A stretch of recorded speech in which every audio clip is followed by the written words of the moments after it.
지금은 25살인 제가 고등학교 2학년 때 있었던 일입니다. 당시 저는 집안 사정으로 시골에 살고 계시는 할머니 댁에서 시내 고등학교까지 통학을 하고 있었습니다. 할머니 댁은 한옥이었는데 일자형으로 된 집이었습니다. 가방이라는 집 맨 끝쪽 방에 제 방이었는데 제일 넓고 깨끗한 데다가 여름에도 서늘한 기운이 느껴지는 방이었습니다. 그때는 한여름이라 후덥지근한 열대야가 계속되고 있었습니다. 당시 할머니는 서울에 사시는 작은 아버지 댁에 가 계셨고 큰 방에서는 아버지가 주무시고 계셨습니다. 저는 제 방에서 열대야에 시달리며 새벽까지 잠을 이루지 못하고 있었습니다. 새벽 2시쯤 저는 보고 있던 TV를 끄고 선풍기 바람을 쐬며 잠을 청하고 있었습니다. 그때 제가 쓰던 선풍기는 약간 고장이 난 상태였는데 회전 버튼을 누르면 회전 도중 머리가 잘 움직이지 않아 딱딱 소리가 났었습니다. 시골이다 보니 밤에는 조용하고 다른 소리도 없고 후덥지근한 날씨 때문에 뒤척이고 있다 보니 그 소리가 무척 거슬려 잠을 이룰 수가 없었습니다.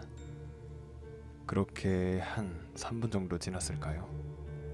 갑자기 어디선가 누군가 흐느끼는 소리가 들렸습니다. 무엇이 그리 서러운지 흑흑 울고 있었습니다.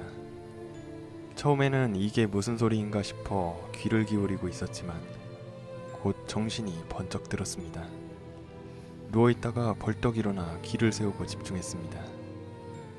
그때 숟가락으로 쇠그릇을 긁는 소리와 함께 서럽게 울고 있는 여자아이의 목소리가 들렸습니다.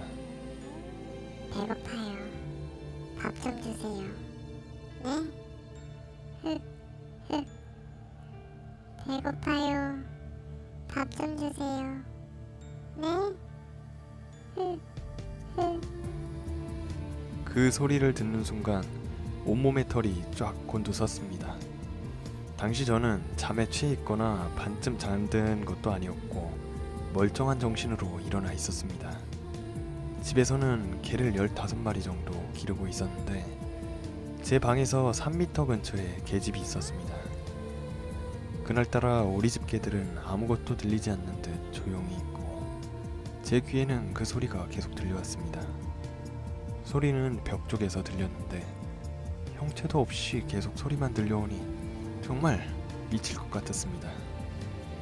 온몸에 굳어있는 와중에 수많은 생각이 머릿속을 스쳐 지나가는데 무조건 여기서 나가야겠다는 생각이 들었습니다.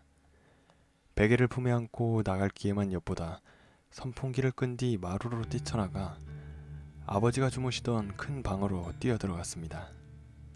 무척이나 더운 날씨였지만 그날 저는 아버지 옆에 딱 붙어서 잤습니다. 아버지 곁에 있어서인지 아까 같은 일은 일어나지 않았고 저는 마음을 가다듬고 다시 잠을 청했습니다. 다음날 아침 저는 아버지가 깨우셔서 일어나게 되었습니다. 그런데 여전히 누군가가 우는 소리가 들려왔습니다. 알고 보니 울고 있는 것은 저였습니다. 기억은 나지 않지만 굉장히 슬픈 꿈을 꾸었던 것 같습니다. 그리고 그 이후에는 마음이 무척이나 평안해졌던 것으로 기억합니다. 도대체 그때 밥그릇을 긁으며 애처롭게 울던 소녀는 누구였을까요? 아직도 그 슬픈 목소리가 귓가에 생생합니다.